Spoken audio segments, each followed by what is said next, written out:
You're watching the Daily Brief here on TV3. I am Kemeni Amano. Let's bring you the news summaries.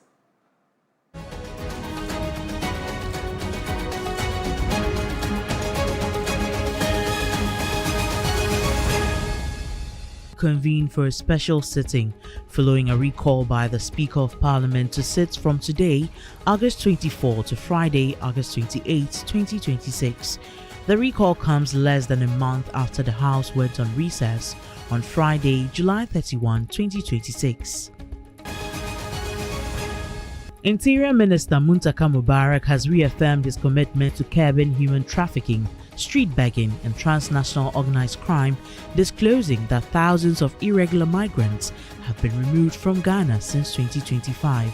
Addressing the media during the Government Accountability Series, he announced that the Ghana Immigration Service removed 2,281 migrant beggars and 774 illegal immigrants involved in organized crime by the close of 2025. The Ghana Center for Democratic Development (CDD) Ghana has intensified its push for tighter regulation of political party and campaign financing in Ghana.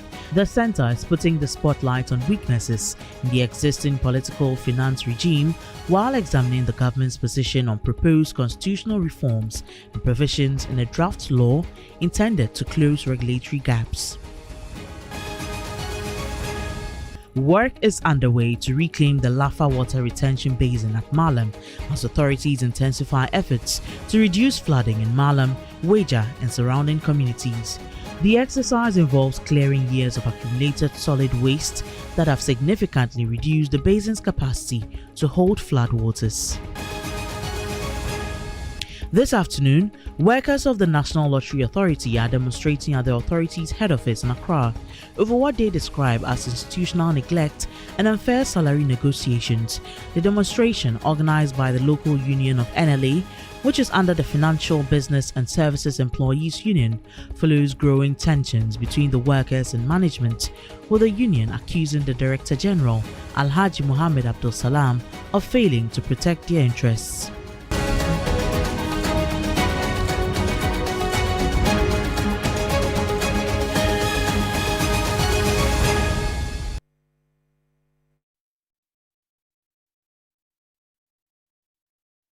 We can now bring you the latest business news here on Daily Brief. Michael is here to do just that. Michael, talk to us about what's happening. All right then. Hello there. Good evening and straight into it. Ghana's fixed income market has recorded a sharp rebound in trading activity, with the volume of securities traded rising from 174 billion in 2024 to 255 billion as at the end of July 2026.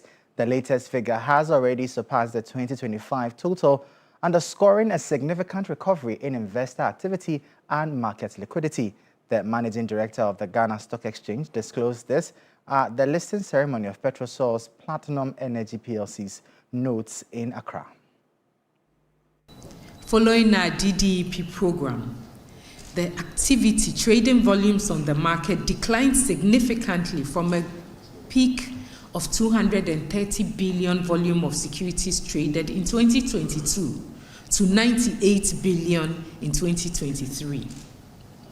Since then, the market has staged a remarkable recovery. Trading volumes increased to 174 billion in 2024, hit 245 billion in 2025, and I'm very pleased to share that as at the end of July 2026, we had surpassed all the volume we had traded in 2025, and we are 255 billion volume of securities traded on the fixed income market. Now, government's Treasury bills auction has been oversubscribed for the 9th consecutive time, recording a strong investor demand in its August 2021-2026 outing amid declining yields. The sustained oversubscription and falling yields signal strong investor confidence in short-term government securities. Investors offered a total of 14.269 billion cedis against government's initial target of 5.428 billion cedis.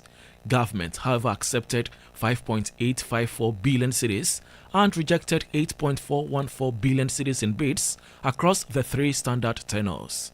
This translates to a subscription rate of 262.9%, with an oversubscription of 8.84 billion cedis, representing 162.9% above target. The acceptance rate stood at 41% of total bids tendered, while accepted bids exceeded the initial target by 7.86%. The 91-day bill received offers totaling 3.124 billion cedis, with government accepting 2.403 billion cedis at a yield of 5.07%, down from 5.46% in the previous auction. For the 182-day bill, bids amounted to 1.204 billion cedis, while government took 766.21 million cedis at a yield of 7.08%, down from 7.27%. The longest tenor, the 364-day bill, received offers of 9.939 billion cedis, with government accepting 2.685 billion cedis at a yield of 11.59%, a sharp drop from 12.5% previously. Meanwhile, continuous oversubscription of Ghana's treasury bills is expected to persist throughout the end of 2026 as investor confidence in government securities gradually strengthens. Finance and tax analyst Nelson Kujo Kwagbeji says the strong demand reflects growing confidence in government's commitment to honoring its debt obligations. This is not surprising at all. This clearly shows that investor confidence is gradually bouncing back to the market as a result of government commitment towards honoring its debt obligation. The oversubscription also will help deepen market liquidity because we expect a lot more people to express interest and confidence in government securities. And we also expect this trend to continue even to the end of the year 2026. And on that note, let's bring you updates now from the currency and the commodities market. Well, the dollar is selling for 11 cedis 12 pesos, the pound for 15 cedis 17 pesos, and the euro 13 cedis. But we're guided that these figures will be much higher at a forex bureau near you. On the global commodity front, crude oil is down by some 1.81%. It's trading at $92.68 per barrel. Still pretty concerning levels. But gold is up by some $70.59, trading at $4,673 per ounce. And cocoa has lost some $89. It's trading at $5,945 per ton. Now let's bring you updates across the globe now in 60 seconds.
And on that note, that'll be all for the business segment here on Daily Brief. For more stories, check out our website, s3news.com/business. I am Michael Obodu. Over to you, Kemini. Well, Michael, delightful to have you here on the Daily Brief. Michael Obodu there with the latest business news. Now, this afternoon, we're hearing from the Office of the Special Prosecutor on the extortion claims made against Minority Leader Osahin Alexander Penyomake.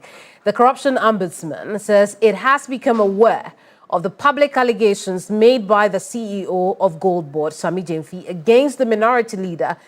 The OSP statement also acknowledges 3 petitions in relation to the same extortion claims Now, this afternoon, the OSP says it will now determine whether it falls within its statutory mandate and whether further investigative action is warranted. End of quote.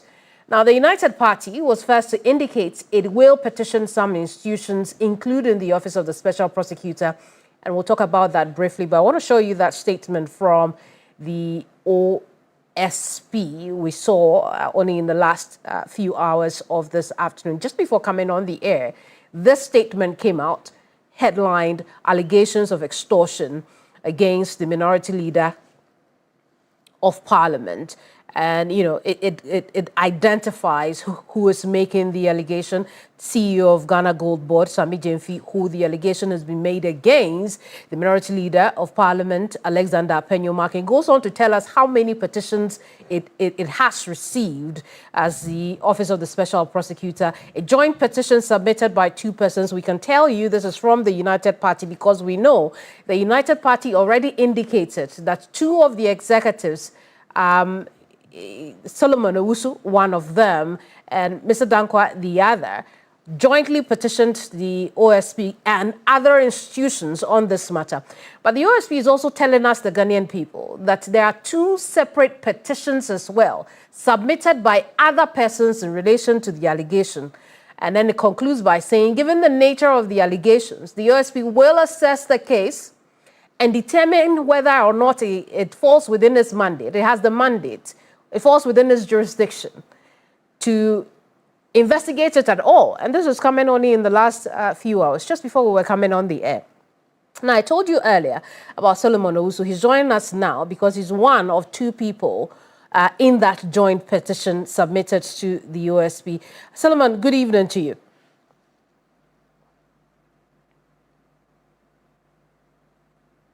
Well, I'll try again. Solomon, if you can hear me. The OSP has now responded to your petition.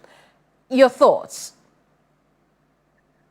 Well, it's good for democracy, except that we have received it with cautious optimism, especially with our background, with our engagement with the special prosecutor. Remember, almost a year ago, we submitted a similar petition concerning the former Vice President, Dr. Mahmoud Bawumia, on his own pronouncement that he single-handedly procured 300 vehicles. And as we speak, we are yet to hear any concrete steps by the OSP to investigate the former Vice President. But if he says he's taking a look at it, we hope that he is able to right the wrongs of yesterday. It would appear the OSP can't catch a break from its past. But let's focus on the matter of today. The OSP says, look, I want to look at this document, assess it, and see whether or not it falls within my mandate to investigate it. How does that bit of the statement come to you? Well, under the Act 959, the OSP has specific functions to provide, and so if they say they are taking a look at it as to whether or not our petition situates into the function that they are supposed to provide, we have no difficulty at all. Bear in mind, this petition has also been submitted to 4 other institutions. So we strongly believe, the essence of this petition and submitting it to more than 4 institutions is to get all institutions that work in the interest of the state towards corruption to work together so that we can come to a conclusive determination of this matter. We are talking about extortion, and extortion has some components that has to do with corruption and also crime. And I know for a fact that the OSP's office under Act 959 is to investigate corruption and corruption-related offenses. So if they say they are looking at it, we will give them the benefit of the doubt. Right, Solomon, I want us to look at that petition. What exactly did you put together for the OSP to look at? So the petition is very simple. On the 19th of August 2026, there was an accountability series, and the person that addressed the forum was the CEO of Gold Board, Mr. Sami Jemfi. He made certain allegations against the minority leader, Mr. Penyo-Markin, to the extent that he is an extortionist. And under our constitution or under our criminal code, extortion constitutes a crime. So we looked at the banter. Afenyo Markins responded. There wasn't any seriousness to attach to that bit that alleged that he had engaged in some sort of extortion, but rather played hanky-panky with it. Then Sami Jamfi again on Saturday on Newsfile re-echoed that position that indeed Afenyo Markins has engaged or attempted to extort, and that he was daring Afenyo Markins to sue him or have him have a common program so that he could expose Afenyo Markins. And we realized that if we did not take care, this thing was going to be reduced into a radio and TV discussions back and forth where we would not be able to see any conclusive outcome. It's the reason why, together with my brother Pierre Dankwa, we said we needed to save the state. There are institutions. I mean, the institutions that we have petitioned didn't need us to petition, but we have realized that some institutions on their own will not act if we do not petition. So the petition is to bring to fore or to cause Sami Jamfi not to be dared to provide the evidence to show or to save this country. Because if a minority leader who is operating within the confines of the Constitution, who has a fiduciary duty to the state, I mean, the role that he plays, he's supposed to use it to serve all of us our interest and not to line his pocket. And if an allegation is being made to the extent that all that he's doing is to extort money from people in public offices, then he's behaving outside the remit of the Constitution. As a citizen of this country, that would be the last thing. Flouting the Constitution with impunity means we don't have any democracy. So we want Sami Jamfi to substantiate the allegations against Mr. Afenyo Markins. Remember, Mr. Afenyo Markins has been a one-time majority leader before. He has been the board chair of Ghana Water Company before. He has been the board chair of ECG. If it is so established that indeed extortion is part of his modus operandi, then the investigation is further expanded to his tenure as a majority leader, as the board chair of ECG, and also Ghana Water Company, to see whether or not the debts that we even incurred in these areas were as a result of some of these behaviors. So it's a very serious matter that we attach all the importance to it, all the seriousness to it. Very well, Solomon, hold on for me. I'll bring in now Alfred Atua Yeboah, who's former Deputy Attorney General. My understanding is we lost the former Deputy Attorney General over the phone, but we would have loved to pick his thoughts on whether or not this could be much ado about nothing, whether or not this is a matter for the police to investigate, or perhaps the OSP might just come out to say, look, we will investigate this matter. But in a tad, we'll head to Parliament because a lot of things could be happening there. But Solomon, just before we do, we know the Speaker of Parliament is one of the 5 institutions you petitioned, correct? Absolutely. Very well. Parliament is reconvening today, and that's why I want us to head. This special sit-in follows a recall by the Speaker of Parliament to sit from today, August 24, to Friday, August 28, 2026. Now, a number of intriguing things are happening. Our suspicion has always been that the recall was as a result of the ministerial and Supreme Court nominations we've seen from the government. So they will be, assessing those people who have been nominated for the set positions. But also, this is coming at a time when the minority has filed a motion for an investigation into the domestic gold purchase program, which is where we are going now. Christian Yale is a man on the ground. At the time of coming on the air, we know Parliament is still not sat. Let's find out now if that is taking place. Christian, what's the situation there now? Yes, Kemini. So there are quite a number of MPs who are currently in the chamber. And the expectation and anticipation is that any moment from now we would hear the marshals call the speaker entry into the chamber.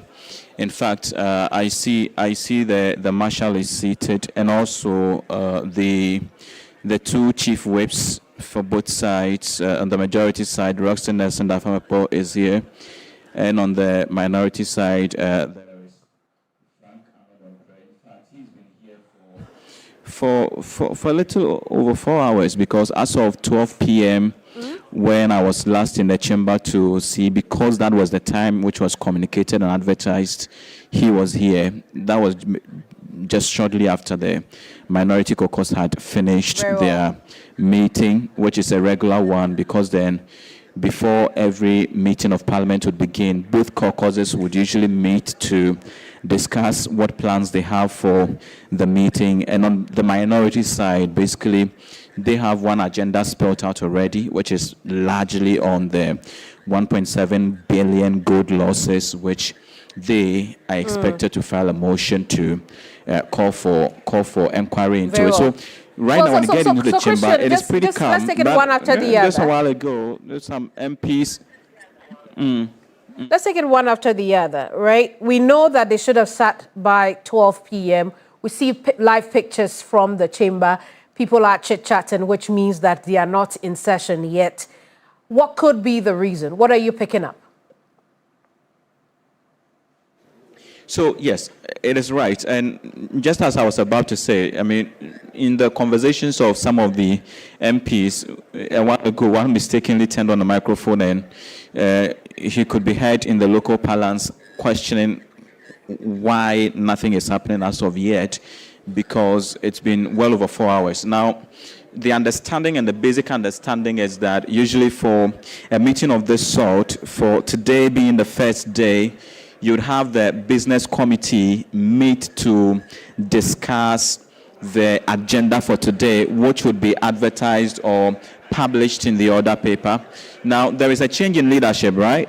So you don't have Mahama Yarga as the majority leader. What is expected is that then you would have either the deputy majority leader, chair the committee's proceedings to discuss the agenda for today, or better still, you would have some level of communication or agreement between the new leadership, which is the Honorable James Agaga, and the committee members to discuss what issues are to be tabled or programmed for today before they'll come to sit. Now, what is also expected is that once proceedings begin, we should expect the majority leader, who is leader or chairman of the business committee, come to read the business committee statement for this week, the 5 days that they are coming to sit.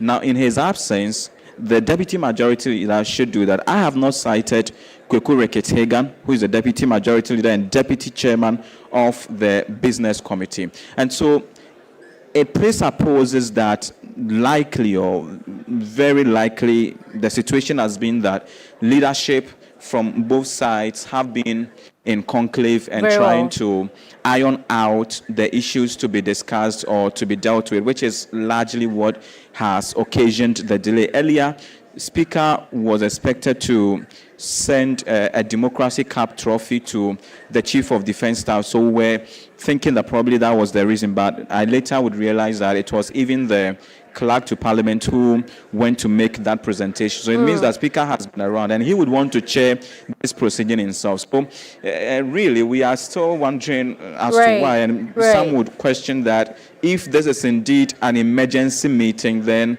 why is it that as of yet, that emergency, that sense of urgency has not been demonstrated and we have not had the House convened and called to session for them to discuss what they should discuss? Coming in. Very well, Christian. We'll leave it here, but in the course of the show, we'll come back to you for updates on happenings in Parliament. But it's been about 4.5 hours since the advertised time for the sittings to begin. It's unclear why it has not begun, but there are important issues to be discussed, including the minority's motion on the activities of Gold Board and the activities also around the domestic gold purchase program. Now, I'm going to move on to Solomon Owusu. Solomon Owusu, you petitioned the Speaker. How do you expect this to play out? So, Kamina, it's very important that Parliament takes what is the allegation against the minority leader very serious. Remember, May of this year, one of the MPs, Ohene Kwame of Asante Achieve, is it South or Central, was busted in the Netherlands on allegations of some romance scam, if your memory will serve you right. Mm-hmm. That in itself brought a huge integrity issue to the Parliament of Ghana that they've not been able to, as it were, recover from it. And so if there is also another allegation concerning a minority leader that he engages in extortion, that must occupy their minds. I mean, it didn't need individuals to rather even call for investigation. Parliament itself, as an institution by now, should have issued a statement calling for a thorough investigation into the matter. Because, I mean, any baggage that Afenyo carries, if it is proven that indeed he engaged in the extortion, would ultimately affect Parliament. And that is also not to say that at this point we believe that Afenyo has actually engaged in it, but we believe Parliament should have been an institution calling for a thorough investigation into this matter so that it can continuously establish the integrity of the institution that they so cherish. Barry Solomon, you stay there for me. I'll bring in now Jerry Ahmed, who's Wejak Bawe MP and Deputy Minority Whip. Honorable, good evening to you.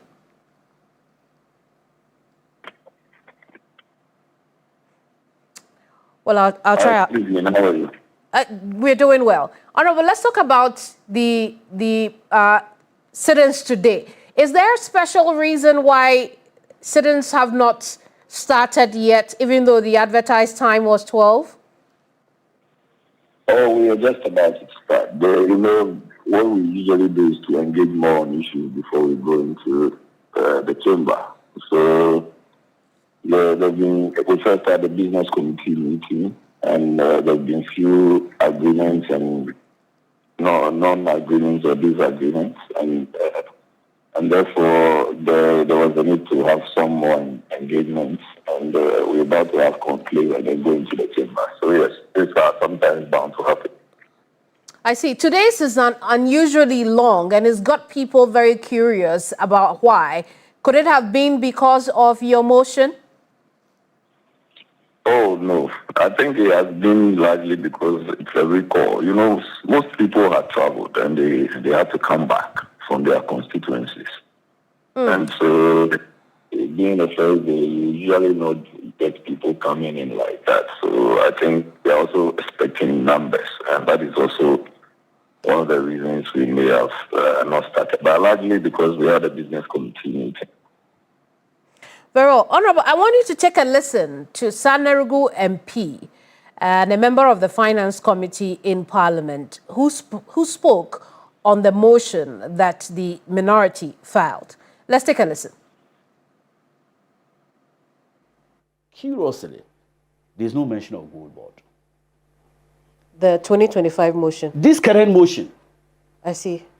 There is no single mention of Gold Board. What is in it? They are saying that it set up an investigative committee or an ad hoc committee to investigate the losses accruing from the domestic gold purchase program in 2025. Does it identify who should be invited? No, and they now talk about Bank of Ghana. So in the entire motion filed by the minority, the only body mentioned in that request is the BOG. So my point is that why did you drag in the CEO of the Gold Board? Why did you drag in the whole Gold Board So you're telling us that the minority's motion is filed in Parliament to look into the domestic gold program is inviting the central bank governor and not the CEO of Gold Board? There is no mention of Gold Board at all in the motion. So even if we agree with the motion, the only people we'll be inviting will be the central bank. Now, I will propose a further amendment to the motion on the floor of Parliament today, if there is it, to say that I agree with the call that we should investigate the domestic gold purchase program.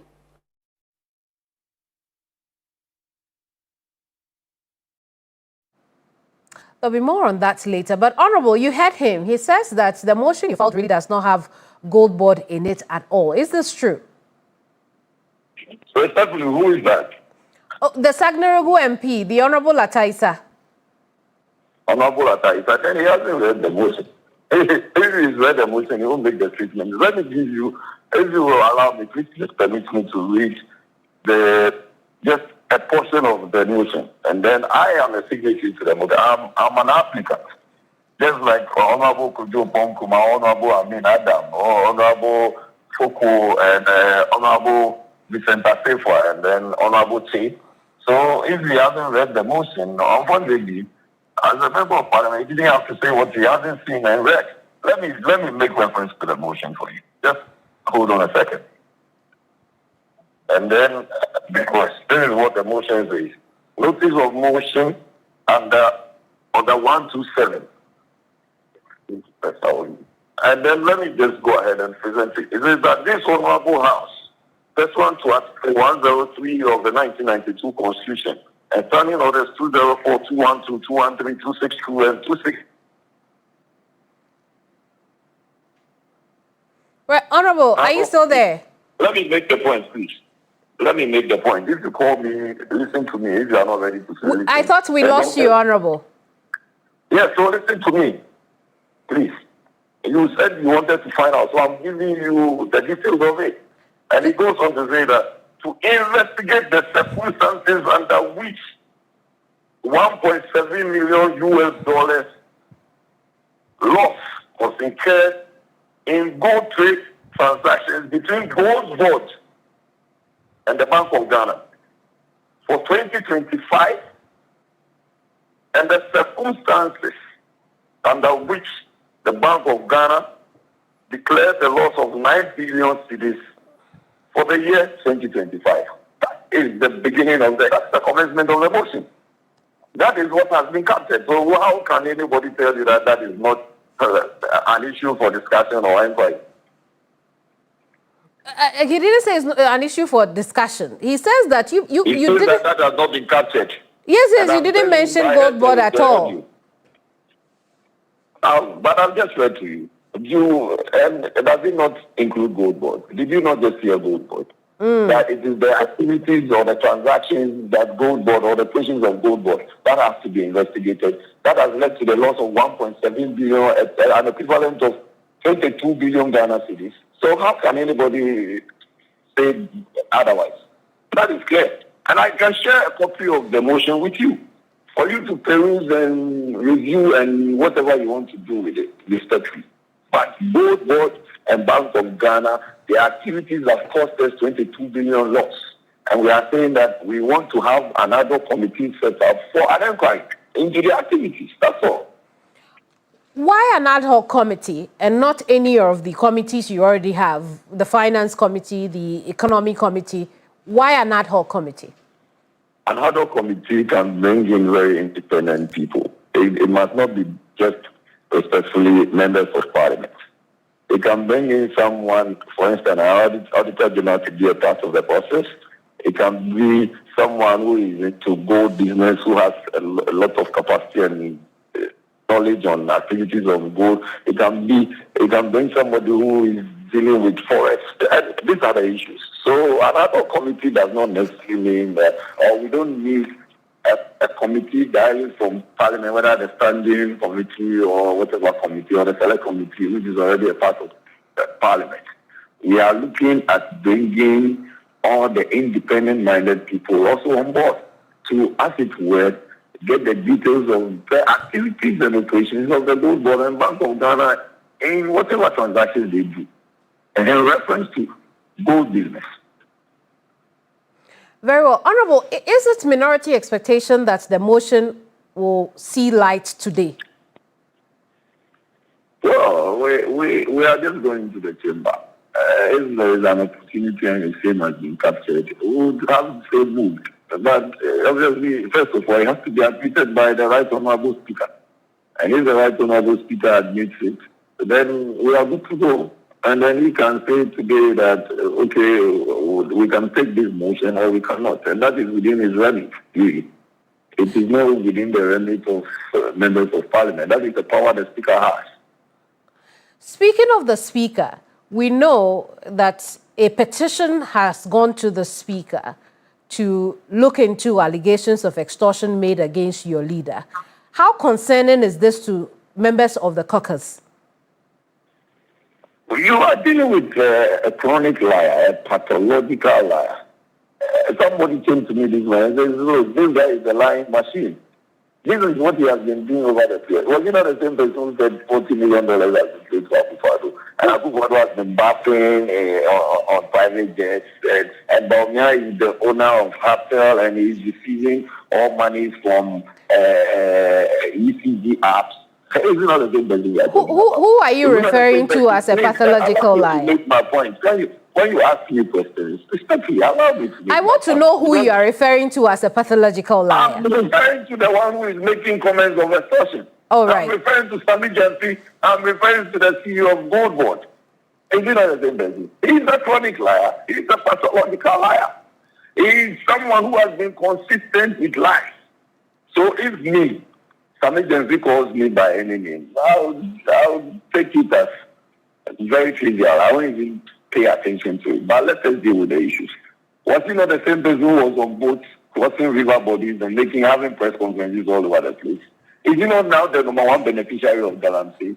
So if he is saying reason to say that somebody is an extortionist, I will not even think about it. But let us deal with the issue. You call someone an extortionist. You are a legal practitioner. Then he hasn't affected his mind to the laws of this nation. And he doesn't understand his civic responsibilities. Because if you are calling someone an extortionist and you are a public officer, the law is simple. It is a second-degree felony. It comes under Section 151 of the Criminal Offences Act. And I think 247.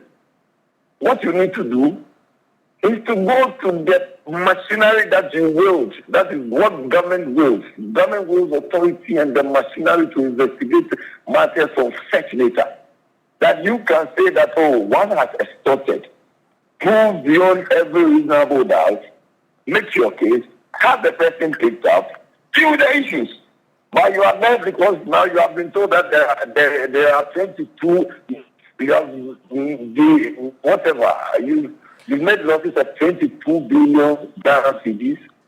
That is when now you find it very reasonable to raise issues of extortion. Honorable. If you knew that, please, if you knew that somebody had extorted from him, he could have gone to either Shraj, Yoko, BNI, OSP, solely, including the Ghana Police Service, very professional set of people, to say that this man threatened me, blackmailed me, he extorted this amount of money because he wanted to do this. Very honorable. I told, yes, please. We know some petitions have gone out already, but all that you have said, at no point are you telling the Ghanaian people that my leader will never extort money from anybody. You have not asked me that question. I'm dealing with the person, the subject in question. I'm telling you that the subject let me ask you the question. Let me make the point. I will do so. The subject in question, if you go and sit somewhere and call me an extortionist, I'm sure people will give credit to your remarks because with all due deference to you, you have integrity. But if it is somebody who has been born as a liar, categorically making statements when he knew very well they were not true, and he has been consistent with saying, I do not see why people will give credence to that. But knowing Alexander Hassan-Yomakin, which was, by God's grace, he is not a pauper. By God's grace, he has some blessings. He will not and he shall not extort from anyone, especially Sammy Jansi. He shall not. As a legal practitioner who is supposed to understand the laws and how criminal procedure operates, the expectation would have been that if you are calling someone, if you are saying somebody has extorted from you or is extorting from you, you would have gone to the police. You would have made your case. The police would have investigated the matter, and then the police would then find this person culpable or liable would now go to the extent of what?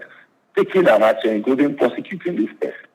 But you waited because you want to divert attention and distract people from dealing with the issues of Gold Board and Bank of Ghana and the 22 billion loss. Now you want to call somebody an extortionist. We are not going to be distracted. We are not going to go away from dealing with the 22 billion loss that Gold Board and Bank of Ghana have cost the Ghanaian people. And if you want to know, find out the basic questions. Who are the off-takers? How are you able to determine discounts? Who determines discounts? Who determines the forest rate? If the forest rate is 10 cedis per dollar, who now says that, okay, let's pay 5 cedis per dollar? Who is saying that, okay, discounting from 100 pounds per whatever to 50? Who is determining that? And we don't want to talk about it. What the majority has said is that those questions you are asking, you could RTI it from the central bank and gold board. Why is that not an option? My dear, this is even one of the conversations they are having. That there is even a grand scheme or a grand agenda by the minority leader that people file RTIs and they are doing it on behalf of the minority leader as a means of restoring. Can you imagine the kind of conversation we are talking about? If people are trying to find out your patients, if people are trying to find out how you do your things, it is because it is a minority leader. Now, we cannot ask for accountability because it is some agency and gold board. This is somebody who has been stealing all manner of lives since we have known him. And people did not even take him on the way he's going about. The moment you start asking questions, today we are hearing that there is even an overdraft of 1 billion. And they don't want us to talk about it. Then you come and issue a statement Gold Board has denied that claim, says it's not true. But what have they not denied? Didn't they even deny the 240 million losses when we even said it was 240? Go to the records and check. When we even said it was 214 million, they denied. Unbeknown to us, it was even 22 billion. Honorable, here's my final question to you on the subject matter, right? Should the Speaker entertain the petition to investigate the allegations against your leader? You may respectfully, you were breaking. Can you repeat the question? Could you say that again? I didn't hear you. Yeah, I said you were breaking. I didn't hear your question respectfully. All right. Should the Speaker of Parliament entertain the petition brought to him to investigate the extortion allegation against the minority leader, Alexander Apenyo-Marking? Well, I don't think that the Speaker has come from trivial matters, and the Speaker does not believe in hearsay. But let me let you understand that the minority leader has taken the necessary actions he has to take, and he will come into the full glare of the public. He is not waiting. In fact, he had a lot of people advising him to take all those allegations with a pinch of salt. But, you know, because you are the minority leader, you have to let people understand that, yes, you countenance such baseless and useless accusations, especially coming from a chronic pathological liar. Very well, Honorable. Like we'll leave it here. Thank you very much for your time. The Honorable Jerry Ahmed is Wejagbawe MP. He's also Deputy Minority Whip in Parliament. I still have with me Solomon Owusu. Solomon, you heard Jerry Ahmed when I asked him about the Speaker entertaining this matter. You also heard his reaction on whether or not, about the accusation against his leader, Alexander Apenyo-Marking. Your reaction? Well, I think Jerry doesn't sound convincing. He doesn't sound someone who is confident that Apenyo had not, is immune of what he's been accused of. But it is a reason why our petition is very important. If we were going to leave this matter to Sammy Jemfe and Apenyo, it will immediately turn into an MPP NDC affair, and the seriousness of this matter will be lost on the way. That is why we decided, we read in between the lines. You would have people go behind the scenes, talk to the one that is alleged that please drop your guns and let's move on with brotherhood here and there. So now the matter is above Sammy Jemfe and Apenyo. So what Jerry is saying is neither here nor there. They have to, whether they like it or not, this matter will be investigated to its logical conclusion. Because ever since we petitioned Kemini, it will interest you to note the amount of information we are receiving regarding journalists, regarding politicians who have made it their duty to be extorting from public officials is mind-blowing. And it seems to me that it's a canker that people are afraid to confront it. And it's one of the reasons why corruption is on the ascendancy in our part of the world. So Jerry attempted to trivialize the matter. When you asked him, does he believe in Afenyo, he wasn't too clear. He wasn't too sure. When you asked him whether the speaker has to investigate, he wasn't bold enough. But we want the state institutions to take this matter serious. Public officials must note that the authority that has been vested in them is to be used to serve only the interests of the public and not to be used to line their pockets. And if it is established by this investigation that has actually taken place, then God save this country. Remember, he has been a board chair of Ghana Water Company, ECG, and majority leader before. And that's what we are dealing with currently. So, Solomon, Jerry also makes a point about why the alleged victim of extortion will not go to the police directly. It sounds about right, because it's a criminal activity, so to speak. It's a criminal attempt to want to do that. Why is that element missing? Why is no one asking, if that happened to you, why didn't you go to the police? So I'm not in a position to speak for Sami Gervais. The reason why, the same question of why is why we have petitioned. So that all the whys and why all the do's and don'ts will be answered by an investigation. As why Sami did not report the matter would be answered by the investigation. As to why Afenyo decided if indeed something of that sort took place, would be answered by the investigation. So you see why the petition is so crucial, so important. It's to address all these issues. Very well, Solomon. We'll have to wrap up our conversation now. Thank you so much for your time. We look forward to how the Speaker deals with your petition in this week of return to Parliament. Now, because the Minority Deputy Whip touched on the issue of overdraft, I'm obliged to read the statement also from Gold Board, because this has been a matter going on. The Gold Board has released a statement on the back of that saying that the 1 billion Ghana cedi overdraft allegation is false and malicious. They go on to say that, for the records, Gold Board has never at any time since establishment taken a loan, overdraft, or any debt instrument from the central bank or any financial institution whatsoever. The claim being made is contrived and should be treated with utmost contempt.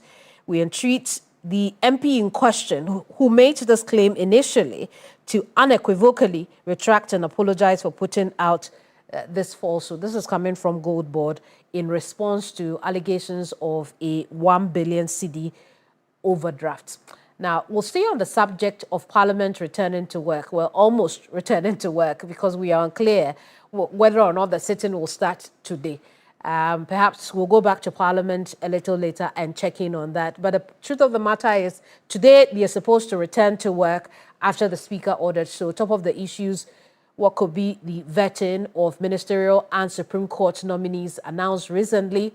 But it will also take a turn with the conversation we're having already about Gold Board, Central Bank, DGPP activities. Dr. Rashid Draman is here with us, and I'll pick Doc's thoughts quickly on happenings. But first, Dr. Draman is Executive Director of the Africa Center for Parliamentary Affairs. Doc, good evening to you. I appreciate your time and your patience tonight.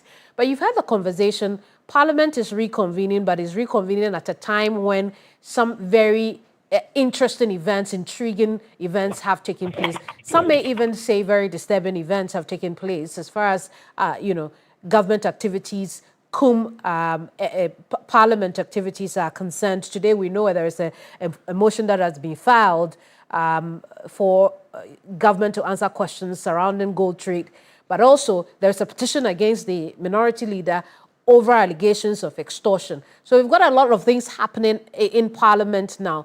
But from where you sit, what have been your readings?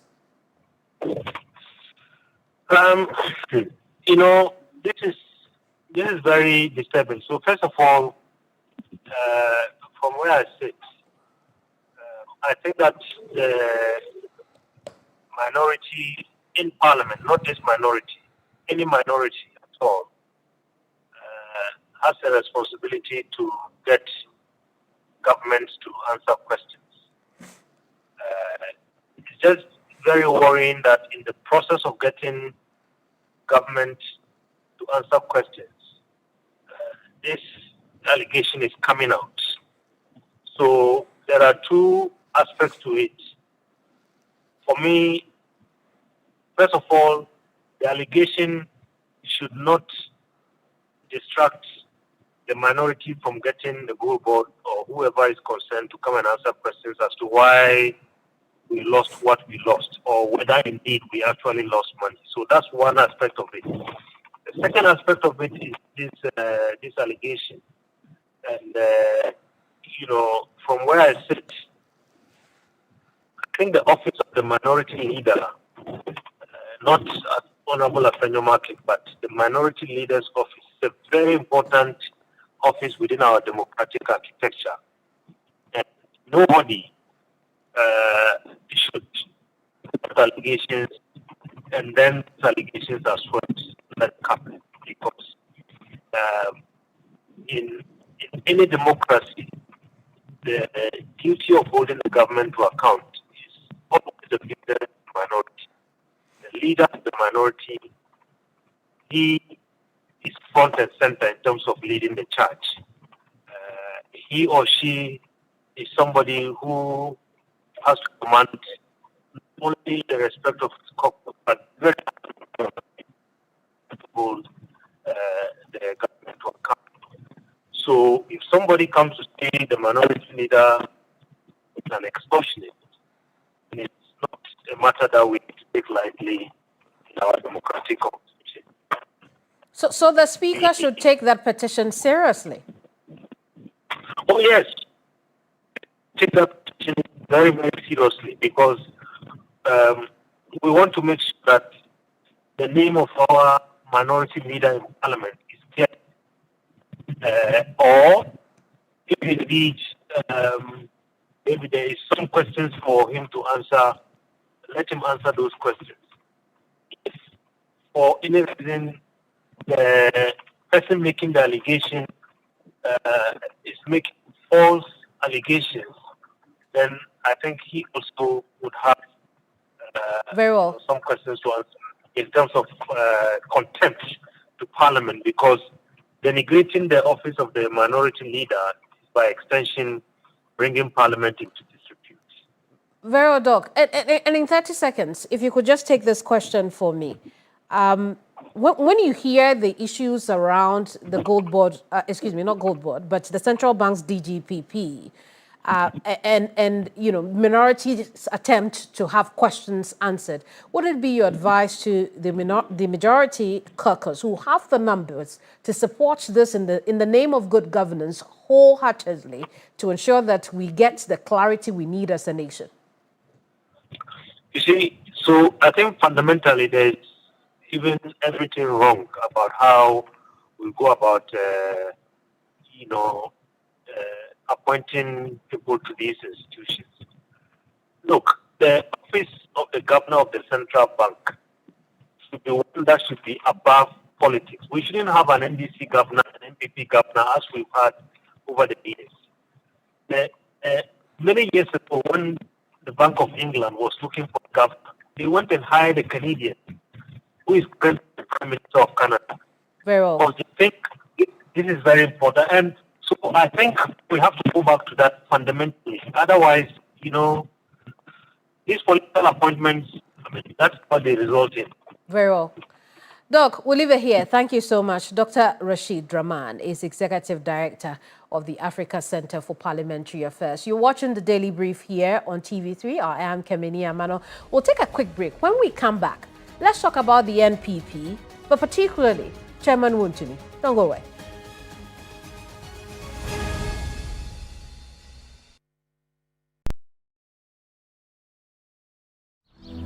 Mino All-in-One Nutrimix is truly milky